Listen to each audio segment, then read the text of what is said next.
Hi, I'm James and I'm here with my lovely colleague from our Indian Homes team. Hi, I'm Ameen. And today we're going to be discussing buying property in India. Now, purchasing property anywhere can be a daunting experience, let alone trying to purchase a property abroad. And hopefully our tips today will just make your property journey a bit smoother and easier.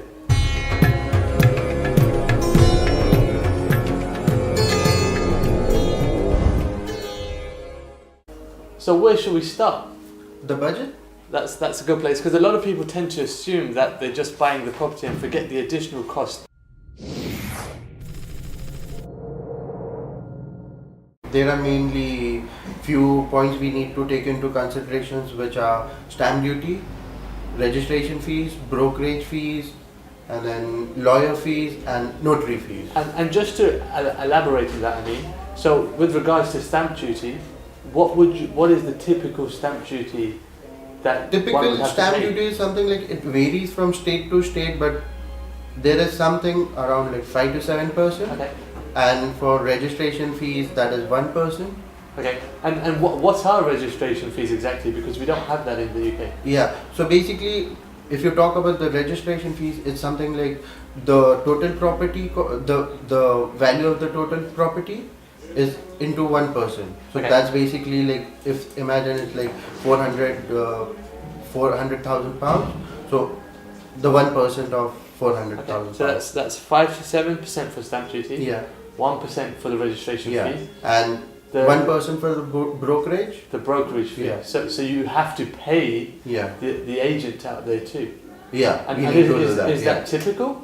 That is typical. Okay. Yeah. And it tends to be 1%. Yeah. And at what point do you pay them? On completion or? On completion of your procedures, like when you sign all the contracts and stuff. Okay. Yeah. And I guess the final thing was your The lawyer- solicitor's fees, your lawyer's fees, sorry, Yeah. Lawyers. and your notary fee. Notary. Now, what exactly is the role of the notary? Notary is because it's just like when you get your the legal documents of the property, you just get authorized from a lawyer, and that basically is your original proof for the property. Okay. Yeah. And I'm assuming then the notary is there to witness you receiving Yeah. those documents. Yeah. And what are the fees associated with those? The fees for the lawyer might be 0.1% of the whole property.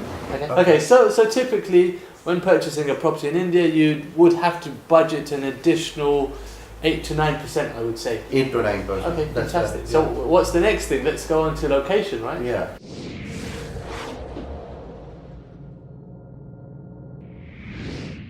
So location is, when you buy a property in India, you need to have some important points, which might be the connectivity to the airport if you are an investor.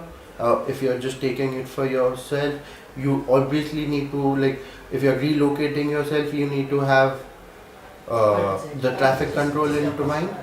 Okay. Yeah, and then if gonna stay there, you also need your securities. So that's like nobody comes and goes out, and you be safe on your end. Yeah. So and the main problem in India right now is like there is no proper water supply. Okay. So when you are looking to buy a property, you also need to take water supply into consideration. And when you say there's no proper water supply, Yeah. is that just sort of in the remote villages, or is that also like the city? Yeah, it happens in the city quite a times. Okay. Like, it's just like in a week you don't have water for a day, 2 days. So you need to plan it accordingly, or you need to have proper water supply system. Okay. Yeah. So they just cut off the water when there's a shortage. Shortage, yeah. That basically in the during the Summer summers. months. And do people have tanks within their properties Yeah, to they do store have, yeah. to store Yeah. additional water? So Yeah. you just have to ensure that you have a proper system in place Yeah. to ensure you don't run out of water when Yeah. you wanted to have a shower and so on. Yeah. Okay, cool. So we've looked at location. Yeah. We've looked at why location is important, because the infrastructure in a lot of India isn't necessarily like the UK, and connectivity in the city may be fantastic, whereas when you start sort of verging outside of your city centres, finding buses, for example, may be tough, and there won't be train systems in place, or they may be, but they tend to be intercity trains, and then traffic within the city can also be a huge issue.